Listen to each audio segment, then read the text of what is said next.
Welcome to another episode of Success Through Failure. This is your host, Jim Harshaw, and today I bring you Mara and Stephen Klemich. When I was a Division I All-American athlete, I was hyper-focused and I was able to take consistent action that allowed me to be one of the best in the country at what I did. Well, for years after I was done competing, I just struggled to stay focused on my goals day in and day out. I was easily distracted, so I wasn't able to stay consistent, the kind of consistency that you need to have to achieve goals that are meaningful to you. It was discouraging for me. I felt like I was just slipping kind of into mediocrity. Then, after interviewing some of the highest performers in the world, Olympians, CEOs, billionaires, best-selling authors, I discovered how they do it. I discovered 18 powerful and sometimes weird tactics that they use to stay focused at work, focused on the right things while also living a balanced life. And if you start using probably just 3 of these today, you're going to get more done in the next 8 hours. I promise. This is not tomorrow, not next week. These will work today. I guarantee it. It's like magic, but they're real world solutions to it people like you and me want. The ability to stay focused, avoid distraction, and be consistent. I use at least 4 of them every day and have used all of them at some point. And now I'm able to stay focused while I'm at work and get probably 50 to 100% more done each day. I'm more present when I'm home with my wife and 4 kids. And the result is I have a stronger relationship with my family. And I'm still able to achieve incredible goals like being selected to give a TEDx talk at one of the biggest TED events in the world, like launching a podcast and talking to A-list guests and running a half marathon, all of this while having a full-time job that includes frequent travel, working nights and weekends, and all that good stuff. So you're going to find solutions on this list that are going to surprise you. Grab your copy of the 18 Tactics to Staying Focused at Work. Just go to jimharshawjr.com/focus. That's jimharshawjr.com/focus. Now, as we get into this interview, you will see how different Mara and Stephen are. They're absolutely incredible people with very different backgrounds and very different pasts. The interesting combination between the two makes them a powerful couple because they have created something that is absolutely fascinating. They've created something called the Heartstyles Indicator. Now, I read their book and then did the Heartstyles Indicator, and we talk about it. As a matter of fact, I actually reveal something in the Heartstyles Indicator that I probably wouldn't normally have revealed a few years back, but you'll see why whenever we get to that part of the interview. But a couple of things that they do share, they share 6 ways to develop your character, and they share that what they're doing is being used by CEOs, leaders, and professionals of all caliber, of all types, in all kinds of different industries. So this may sound a little bit soft, a little bit tree huggery, as Stephen says at one point in the interview, but this is stuff that is being used by the highest performers on the planet, and I hope that you gain as much insight out of this as I did. Now, make sure you grab your free copy of the action plan. Just go to jimharshawjr.com/action because it has all kinds of bullet points and things from this interview that you'll want to take with you. So that's enough for me. Let's get to my interview with Stephen and Mara Klemich. Mara and Stephen, welcome to the show. Hello, Jim. Hello, Thank you for having us, and we hope we can add value to your listeners. I'm certain that you will because I've already read your book and I've gotten a lot of value out of that, and we're going to take as much as we can out of that and deliver it to the listeners right here. So congratulations on your book launch, and I know you guys have been super busy with that, and I appreciate you making time for the show. So let's just start with this. Can you guys give us a little bit of background on yourselves? Tell us where you grew up and the short version of how you got from there to here. Very good. Oh, short version. Oh dear. Okay. Being a woman, I might take a lot of detail, so I'll try to be lay it on brief. us. Yeah. Oh no, not sure you know what you're asking. Okay. Well, you can hear by my accent that I am from Australia, but I'm Italian. I just have a wonderful Australian accent that I'm very proud of. Come from Italian parents and have lived in Europe, but also latter few years of my life in Australia.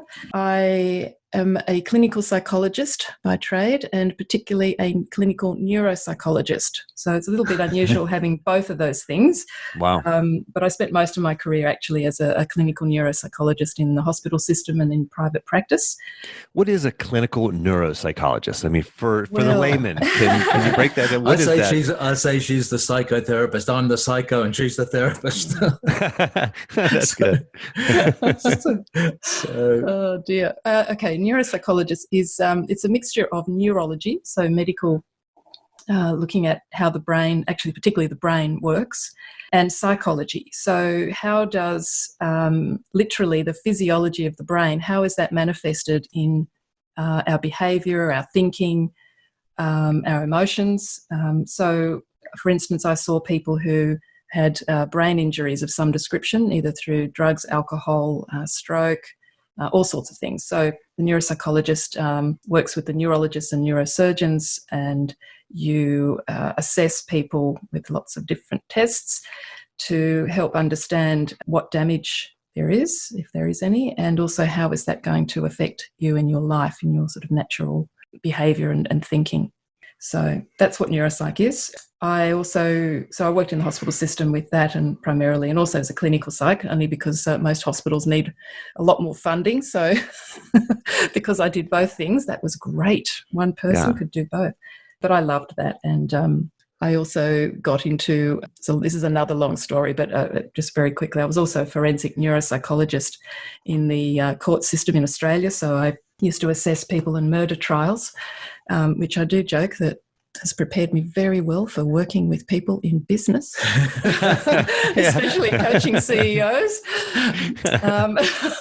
Hopefully you're not running across any murderers there. No, I'm not. No. Yes, and that's not how we met either, Jim.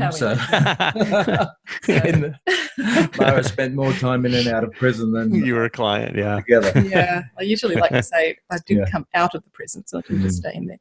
So anyway, that was me. And then I got into consulting and eventually met Stephen, and we then created the business Heartstyles. So that's me. I'll better get off now. Let's see. Excellent. Thank you, Mara. And how about Stephen? My background is I'm an Aussie, of course. I had a very dysfunctional childhood, incredibly broken and dysfunctional.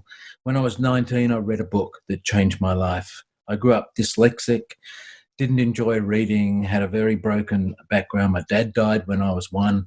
So I had this sort of father void and always searching. And as a teenager, sex, drugs and rock and roll and all of that. But when I was 19, I read a book, How to Win Friends and Influence People by Dale Carnegie. Yeah, my favorite book. Yeah. And it changed my life. It flicked a switch in me to go on the search. I could believe in myself. I could start to transform my mind. I could start to improve as a person. And from that day on, I just went on a huge journey of personal growth and personal development, which eventually led me into a point of being able to create a business that helped others have that same transformational experience through leadership development programs and team development programs, etc. So in 1987, can you imagine this? 1987. You probably weren't even born, Jim. Yeah, I was born. I was about 9 years old, or 11 years old. Sorry, but it's a ways back. Yeah, 33 years ago, I started a business, and the mission statement was developing soul in business. Now, I can tell you in the 80s, I was laughed out of boardrooms with a mission statement like that. But persevered, lots of ups and downs, and I know you believe failure is part of our development, which I totally agree. So I went through enormous amounts of rejections and failures and learning how to position something that could help people develop. But I'm also a mad mountaineer, an outdoor person. So what I did is I combined our theoretical learning with outdoor development learning back in the late 80s. And I had a few crazy CEOs that were brave enough to work with me and take their leadership team into the outdoors, teach them about different behaviors and personalities and put those to the test in the outdoors. And what I found, Jim, was the people who really developed were people who took it to heart. And way back in those days, so, you're early 90s now, and I just recognize there's something about the heart attitude. We glorify the brain and we change our thinking.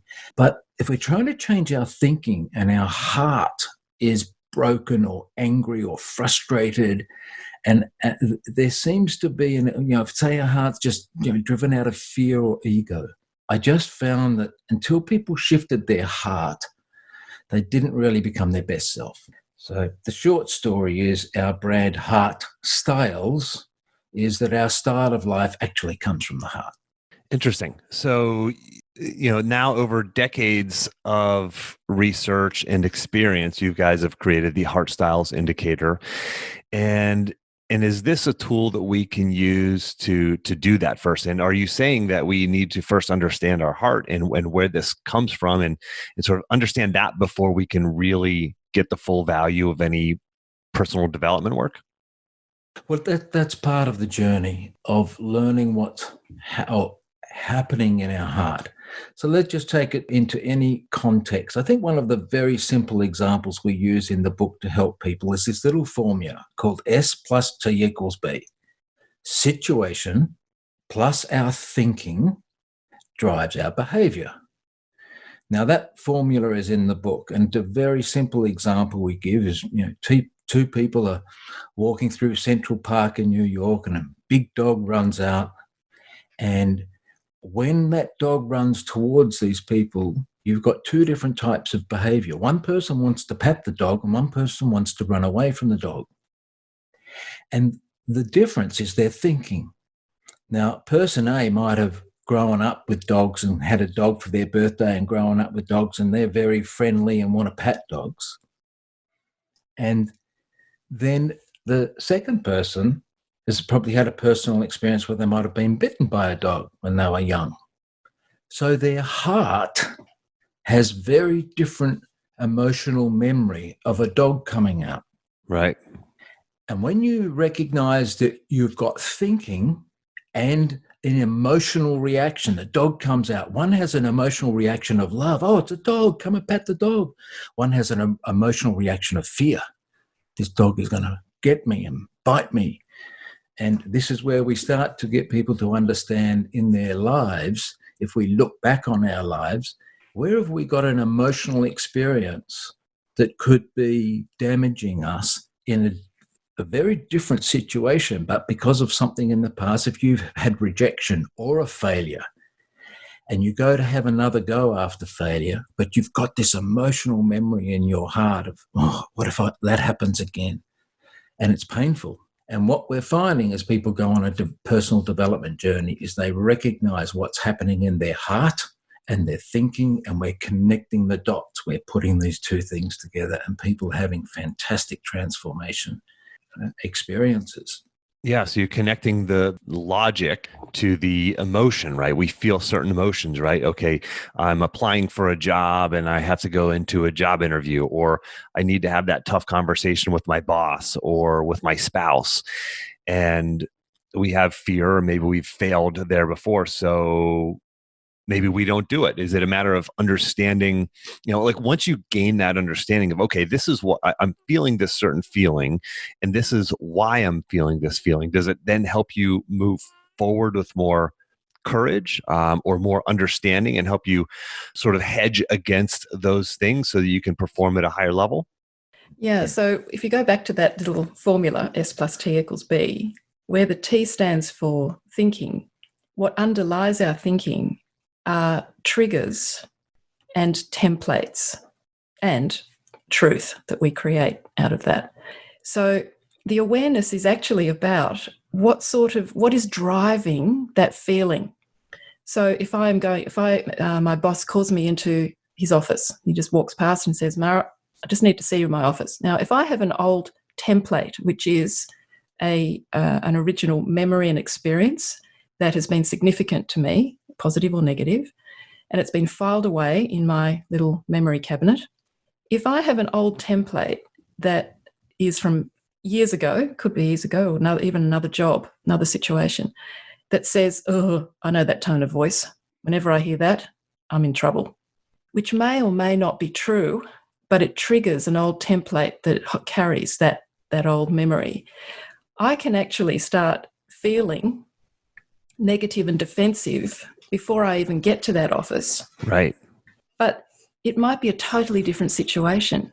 But because it's such a powerful thing, templates are incredibly powerful because of the way I'm getting very neuropsychological here, but the way that they're actually embedded into our memory system is not just the memory, but it's the emotions and the physical experience that went with that, the physiology. So they can be very strong. And a lot of times, because most of us don't think, unlike me that wanders around thinking, oh, there's a template in life.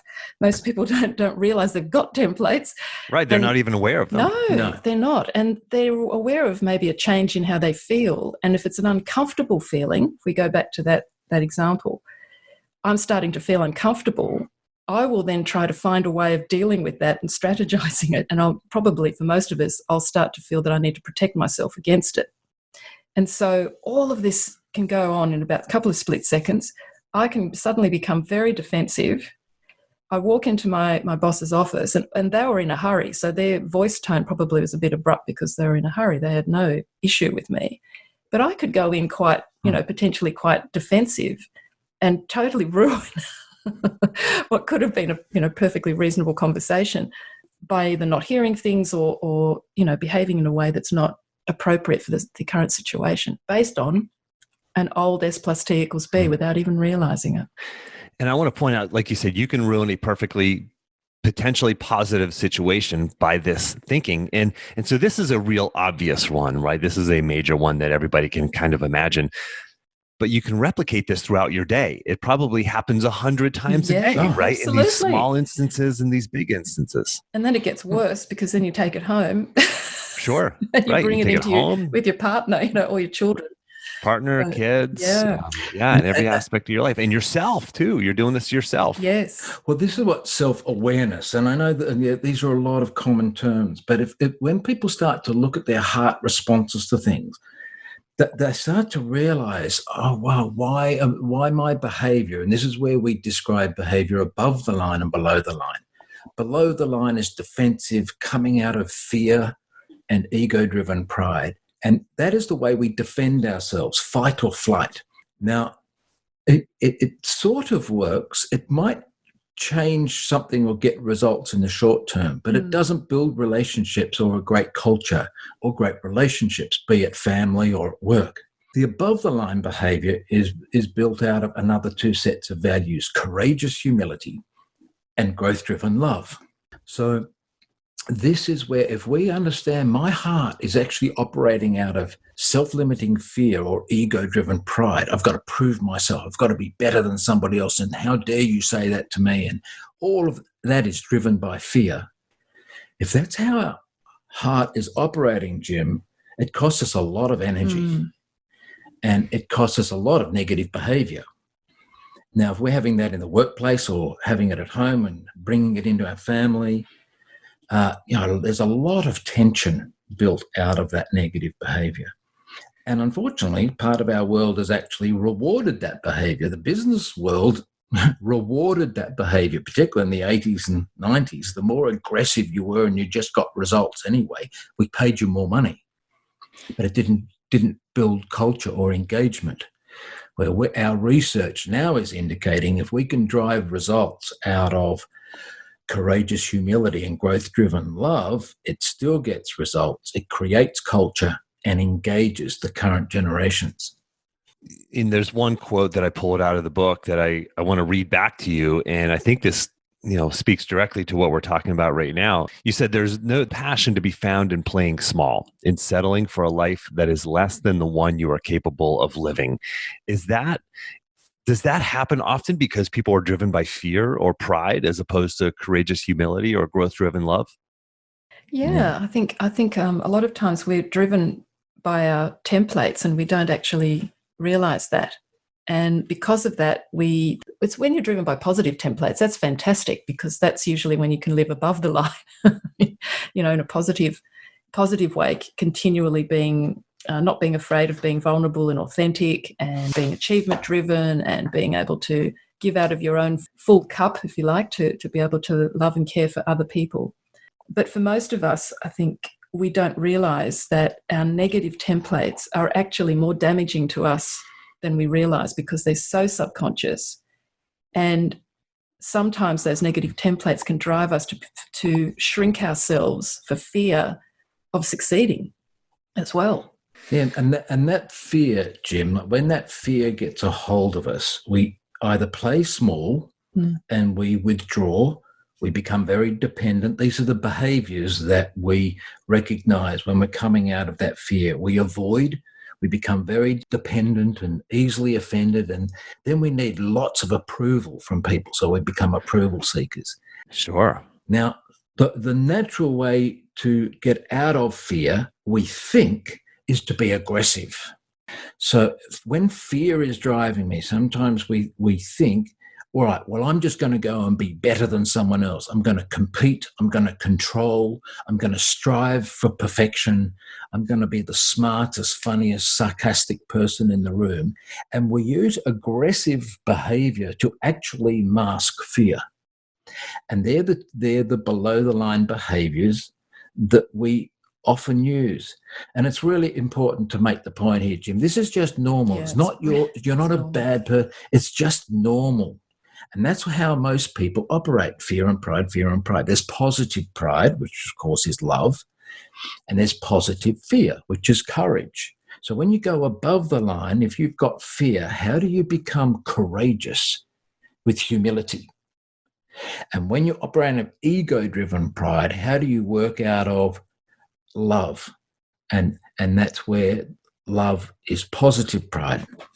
So when people say, I love my kids or I love my brand, that's above the line pride. Below the line pride is when it's all about me, me, me instead of we. So yeah, we see it all the time in life. And it's important to point out, like you said, it's not because you're broken or there's something wrong with you. Everybody has these things, right? And you can learn about this through the Heartstyles Indicator, and everybody can take the Heartstyles Indicator. Am I right? I think you have to buy the book? Yeah, you get a free online assessment when you get the book. Yeah.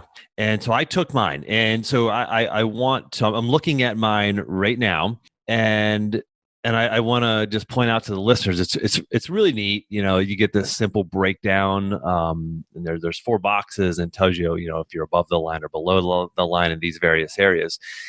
And so what I want to ask is, if you know that you are low in a certain area, or if you're below the line, right, in a certain area, can you improve that score? And let me tell you kind of where I'm coming from with this. So I know one thing about myself is that I'm pretty closed off. I don't tend to like to share a whole lot. That's my natural state. Semi-private person. I think a lot of people would say that I'm an extrovert, but I'm part introvert, part extrovert. I definitely enjoy being around people and socializing and things like that. And I also enjoy my closed off time, right? Well, I now have a personal brand and a podcast where I'm talking to people all the time, right? And opening myself up. And so I go through an assessment like this, and it's a self-assessment, right? It's all me. I'm the one doing this. Yes. And I fill all of this stuff out. And I'm looking at my score for authentic. And I am so far below the line. It's on 1%. And I look at that and I'm like, oh my goodness, like I need to open up. Now, as I go through that assessment, I think I'm looking at my sort of natural state. And I know that about myself, and I've known that about myself for years. And over the past several years, I've grown tremendously in that area. And I think my listeners could attest to that because they've heard me open up and share things. And I do so more on social media and whatnot. I'm definitely a much more open, authentic, vulnerable person, genuine person. Mm-hmm. But my score shows low. So is this assessing me? Does this help somebody like me go, okay, I'm naturally low there, so I need to like hedge against that and notice that about myself and therefore open up? I'll kind of turn it over to you at that point. Yeah, well, Jim, first of all, you're answering your own question because you're saying, can people change and develop? And you've been going through a transformation because of your podcasts and everything that you're doing. So it's really important to know that Heartstyles is not a personality profile. Personality profiles are fantastic. There's loads of them out there, and often our personality doesn't change. But what we're talking about here is our character development. And you've been on a character development journey, because where you've been closed, you're now learning to share yourself, to be more vulnerable, and that great work of Brené Brown's around vulnerability. And that's where it takes courage to do this. So for you, you're learning to be more and more courageous, to be more open and more vulnerable. Now, you did a self-assessment, and your thinking might still be stuck in your old thinking. And you've marked yourself too low at times. And it's very likely that if you did the 360 version and you had other people fill out Heartstyles on you, others might even score you higher in your authentic than you've scored yourself. Well, they couldn't score me much lower. So now the point is to transform your mind, because you're still stuck in, if we go back to the first example, if you believe dogs bite, every dog you see, you're going to still believe that dogs bite. Right. Or if you believe every dog is friendly, now you've probably got a belief system there that's saying, I'm pretty closed, I'm not very open. And you've marked yourself quite low when you've scored yourself. Sure. Right. Because you're still stuck in your old thinking, even though you're practicing different behaviors. Right. So the logically, I know that I'm more authentic. And if I did the 360 version, I'm sure it would be much, much higher. But my logic is saying that, but my emotionally, I'm saying, no, Jim, you're still that person. Right. And I'm this not. Is where believing that you've been on a transformational journey. Now that takes character development to do that. Not an indicator.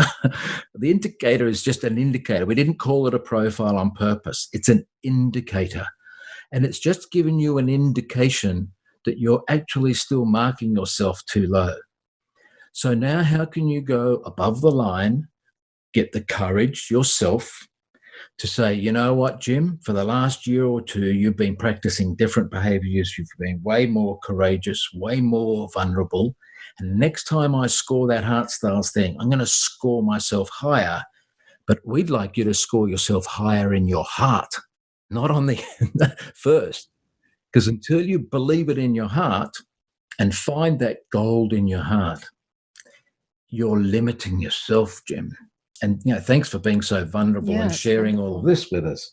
Yeah, I guess that's an example of me being willing to share that. Right. In the past, I wouldn't even have wanted to share that. Right. You see? I'm happy to share that now. Now you can start to look at the man you've become rather than the man you have been. Right. Yeah, that's so helpful. You mentioned in the book the 6 keys to growing your character. What are those keys? How do we grow our character once we do the indicator?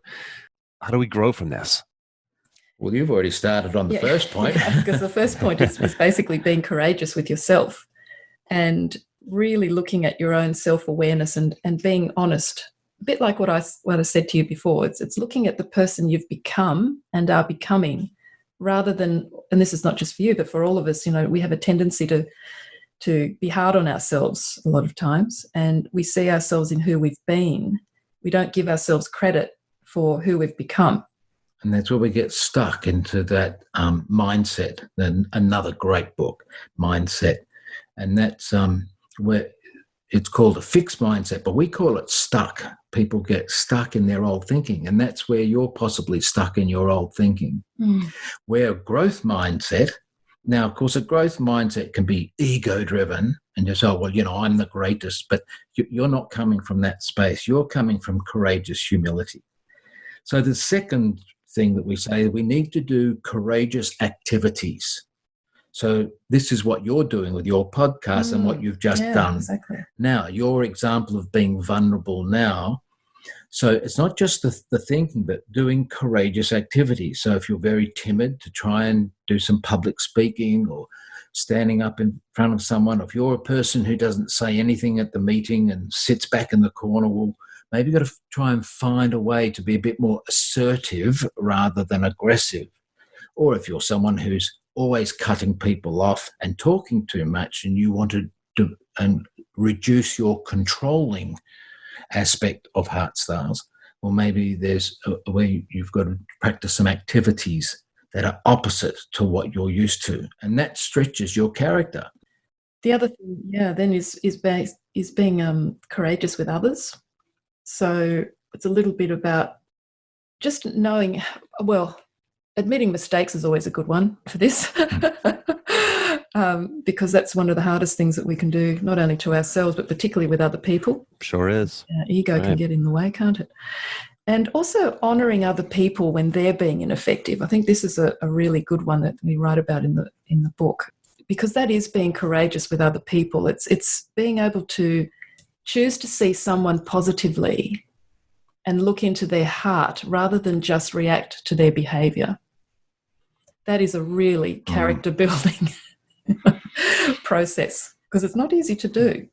Right. We're such a judgmental world, aren't we, Jim? Like out there looking, you sit in Starbucks and people watch, and all of a sudden we can start looking at all the faults in everybody else. Right. And then, on our work team or sporting team or family, and there's just a point that we believe character development is being able to look at people and have the compassion to look past the behavior and say, wow, they're having a bad day or a bad week. Someone, gives you the finger in the traffic, and you can react to that, or you can go, maybe they're having a bad day. Right. I wouldn't, I think when I see stuff like that, I think I used to maybe tend towards that more, and I'd drive around giving people the finger in traffic. But my wife has made me such a better person, because she's the one who opened my eyes to that first. Is like, maybe that person's having a bad day, right? And I think to myself, I wouldn't do that. I wouldn't react that way, or at least I don't anymore, because I feel like I've had the openness and insights to realize that. And unfortunately for that person, they don't have those same insights. And I wish they would, right? I pray that they would gain those insights, and it makes you a happier person. Yeah. And that's when you're doing that, you're actually developing your character. You're strengthening your character as you're being compassionate. Doesn't mean you agree, but you go, well, maybe that person's having a bad moment or a bad day. What that does for you is it stretches something in your heart that says, I don't need to go below the line. I don't need to react to that. And when you stay above the line, you end up having a better day. So you actually feel it. This is the beautiful thing about the heart. You feel it when you're living above the line, because you feel a strength, where you feel it when you're below the line, because that's called stress and tension and anxiety. So this is how we grow our character. Of course, the other thing in being compassionate is forgiveness. And I don't. So that's another way to do it, isn't it? It's practicing forgiveness, which is in some ways what you're talking about. Even in simple things like that someone cuts you off in the traffic.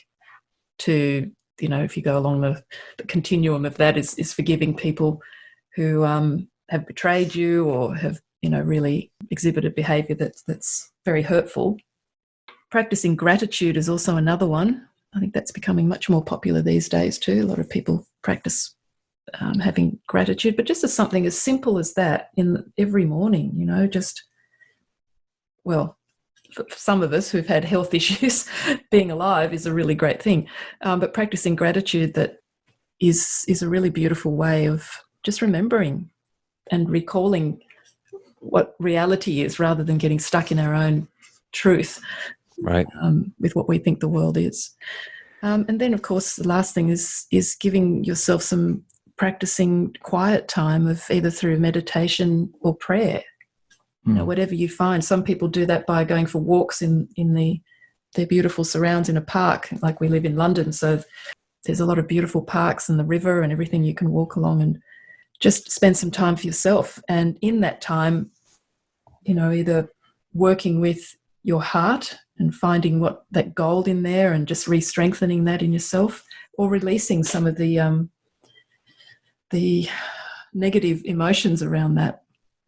I think, Jim, one of the things that we do on even a high-level corporate program with big leaders who are driving results and But what we will do is give them an opportunity to practice a meditation of shifting energy and shifting their heart.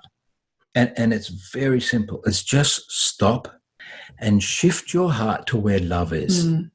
And of course, love is the new 4-letter word in the corporate world. Sure. We've bought this world. Could you imagine when we started developing Heartstyles? Oh, I talk about. And like this was 1994, we started our research. Yeah, ahead of your time. We were, I think. And we every bit of research we did was telling us, don't use the word love, don't use the word humility in the corporate world, and just change it. So we fired the marketing companies. And every time we went away and meditated, we just felt very strongly and spiritually, no, these are the values that we need on our planet whilst we're driving results. I think people think if you just humility and love, it's all wishy-washy, tree hugging, kumbaya, and all of that. And it's not. And, look at, I know we've mentioned Nelson Mandela in our book because, we admire people like that who can change a nation and do it out of humility and love. So they're the sort of leaders that we're looking for. And what we do on these corporate programs is we just get people to sit back in their chair, uncross their arms, uncross their legs, and just shift your heart to where love is. And it changes the atmosphere. That's amazing. Now, if we could do that in our office, if we could practice this in our car before we walk in the door at home when we're super stressed out from a big day, we're dealing with problems or dealt with failure, can we just stop and shift our heart and posture our heart to love? And that is a very great character strength if we can do that, because then we walk into the home with different energy. We walk into the home as dad or mum and bring that positive, loving energy into the atmosphere that we're walking into. And that's what we're looking for in the offices. That's what we're looking for at work. The people are engaged most of the time in this above-the-line behavior and values. And I want to address what you just said about failure, right? Because when we fail, a lot of times we end up below the line. And for the listener, once you fill out the assessment, you'll gain a deeper understanding of below the line. But I think you get it regardless, right? Below the line, above the line. I think we all understand what that means, sort of just generally. But when we fail, right, whether it's in that, in that sales presentation, or we fail in that we lost our temper with our kids, or we fail in that we hit the snooze button and slept in late and didn't do our workout.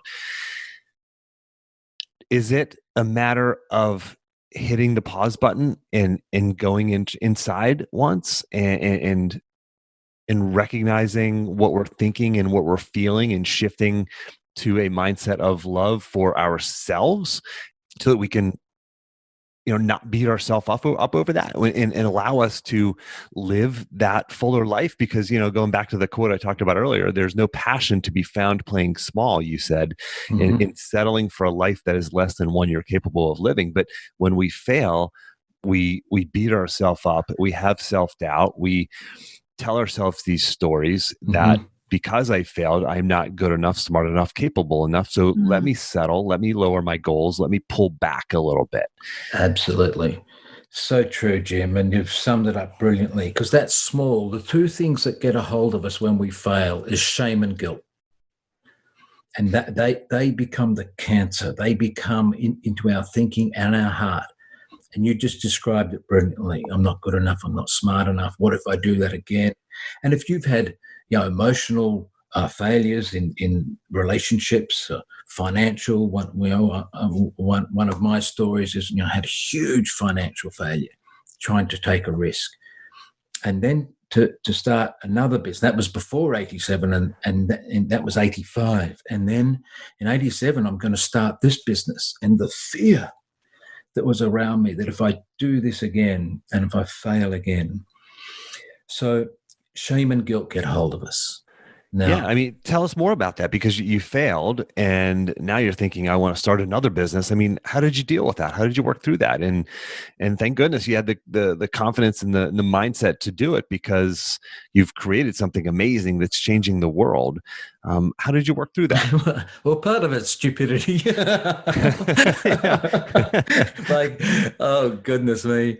But it was, these words that are so commonly overused at time, but the passion that I had, the business I failed in was in furniture manufacturing. And I was never meant to manufacture furniture. It was just an idea that I had back in the 80s. Started the business in 1980. It grew, you've heard of the saying, it grew too fast, too quick. And it basically, this was obviously across Australia. And then we had a recession, and all of a sudden it was just too much debt. It wasn't managed or stewarded well. And I basically lost everything. I lost my home, family, marriage. Like, I went through incredible loss.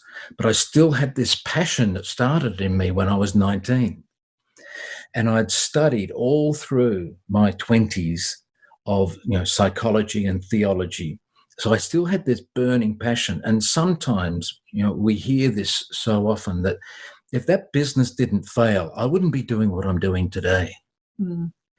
And by that business failing and me having to pick myself up, went through a very, very difficult time. So difficult. You're even suicidal at times when you've gone through such a tragic loss. I was left with $2 in the bank. It just ruined my marriage, and it was a terrible time. But you know what it did? It just drove me more to say, what's happening in my heart? How can I transform myself? And that's where I lit another fire in my heart. And fortunately, Jim, I had a few people around me that believed in me, that spoke into my heart, spoke into my life. And, you only need those one or two people to come and pour some fuel on the fire. And if you've got those one or two people, I hope your listeners are saying, like, well, who are the 2 or 3 people that are very close to me? If I've gone through a failure, the best thing you can do is share it and be vulnerable, and not just try and do it on your own, because part of it, you're embarrassed. You've got shame and you've got guilt. But then I had this incredible opportunity, and this is, again, another guy, Tom Hopkins, he's American sales trainer, gave me an opportunity to come and work for him doing this leadership training. And that was my in to what I'm doing today. And if that business didn't fail, I wouldn't be doing what we're doing, and started that in 1987. Yeah, it's so fascinating. Once you get some perspective on failure, you can look back on it and go, wow, well, thank goodness that happened. But when it's happening, we don't have that perspective, right? It's the worst thing in the world. But when we gain that perspective usually just through time, or through somebody else who can help us gain that perspective, we can see the value and the benefits of it. So, yeah. And that's where I was humble enough to learn from the mistakes, see where I didn't steward the previous business well. So then stewarding this business, and even though we've gone, for 33 years, we've gone through, global financial crisis and all sorts of things happening. And we're in the UK going through Brexit the last, 4 years. So there are always things that are impacting, but because I learned from my previous failure and implemented that learning in my second business. And I suppose that's the other thing, to admit your mistakes, to admit your own shortcomings. And it takes humility to do that. Or the ego just cuts in and says, oh, it wasn't my fault, it was everybody else's fault. But that's where I'm having the humility and the courage to say, you know what, these are the 10 things that I could have done better, and I'm going to apply them to my next business. And then I just had the courage to go out there and do it.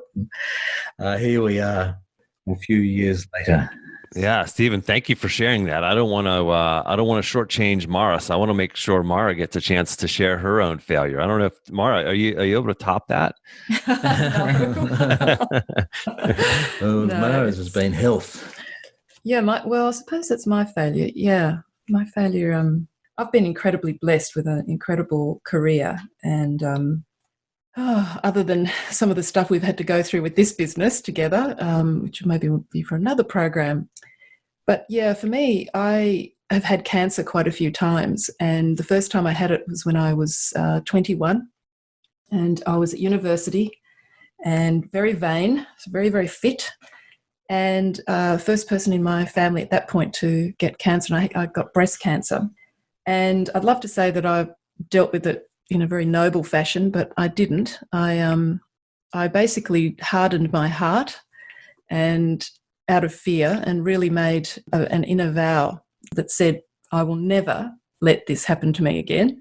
So I have to get fitter and stronger and mentally tougher so that it never does. And that's probably okay. But when I was 30, I ended up with ovarian cancer. And for lots of reasons, it wasn't, well, actually, for the main reason was me, fear. I let it go, not realizing how bad it was. And it was stage 4 by the time it was diagnosed. And I went through a lot of anger because it was, stage 4 ovarian cancer is not a positive prognosis. But long story short, I believe that in changing my heart, I had a bit of an encounter moment that changed everything in terms of how I saw myself and my situation. And I believe that really helped me fight in a different way with a lot of peace.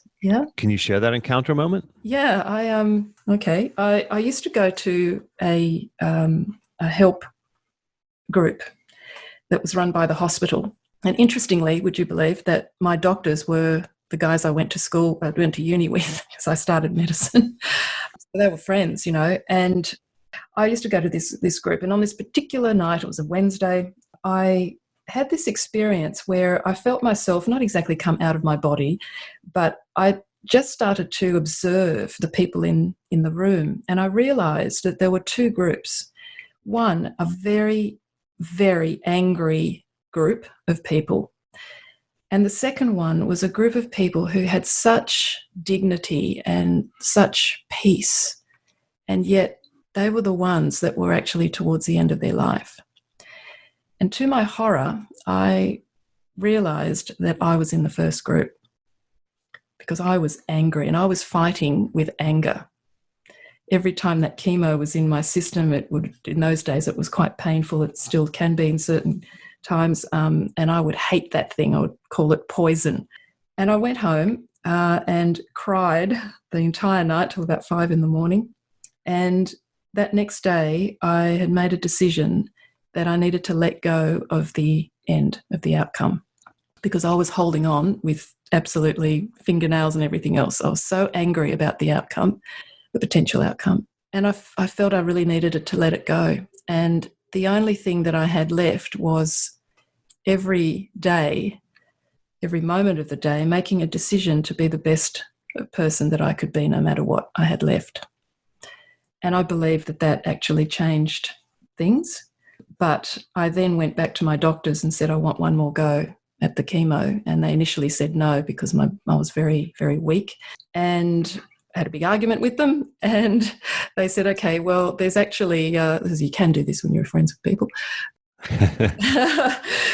They said, actually, there's a experimental medication that's just coming out. We can't guarantee it. And I said, well, what? It's going to kill me in 3 weeks. It's going to kill me in 3 months. We'll have a go. And long story short, it took. So it saved my life. Wow. I appreciate you sharing that. Yeah, thank you. I still think that the most interesting thing is that the first day at the end of that last chemo cycle, where I was actually feeling a bit like myself, I went to a training course and I met Stephen. So wow, that was pretty good.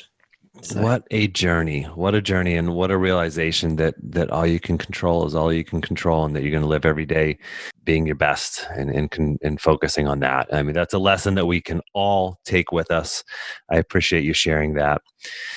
Stephen and Mara, if you could give the listener one action item, like one thing that they can do in the next 24 to 48 hours to really start moving towards their goals and understanding more of who they are, what would you suggest? Oh, I've got 2 things. I might say one for themselves. I think don't be afraid of looking at your foibles because everyone else probably knows them anyway. And you're only hiding them from yourself, and trying to toughen yourself against them like I did doesn't work. It doesn't actually grow your character, because all you're doing is putting on a coat of a below-the-line coping strategy. And a coping strategy like toughening up yourself or trying to get approval from other people or bossing everyone around to get control actually doesn't grow your character. What grows your character is being able to say, okay, these are the areas I really need to work on. Who can help me with that by being vulnerable to them? And who or how can I help myself? What's one thing, that small thing that I can do that's slightly different from yesterday, where I'm not afraid to step into who I know I can become. Yeah, and Jim, I would say to all of your listeners and all of us in life to continually ask ourselves the why question. Why am I or others behaving that way? And to ask themselves, is it coming from self-limiting fear? Is it coming from ego-driven pride, our 4 principles? And how could I shift to courageous humility or growth-driven love? And as people ask themselves, they will feel a shift in their heart, a shift in their thinking, and thus a shift in their behavior. And I'll add one more action item to that for the listener. Buy the book. Buy the book, read the book, take the Heartstyles Indicator. It's fascinating to see where you're at, where you're above the line, where you're below the line, and you'll gain tremendous insight into yourself and how you can continue to grow as a person. Stephen and Mara, thank you so much for making time to come on the show. I appreciate it. Where can people find you, follow you, buy your book, etc.? Thank you for having us. Well, first of all, the book is on Amazon. So Above the Line, Living and Leading with Heart. It's also in Barnes and Noble across the stores, US. Yeah. It's released in the UK and Australia and rest of the world, February and March. Our website is heartstyles.com. And of course, there's Twitter and there's Facebook and LinkedIn and Instagram. So we're a bit hopeless with that. The difficulty is having a name, Stephen Klemich, and the only one in the world with that name. You put that into Google, everything easy to find. Life comes up. I'm obviously not that important because I don't think I've got very much on mine. So people follow us. We're trying to, as much as we can, give away free information and help people on their journey. And when you follow us, as much as possible to encourage people to be their best selves.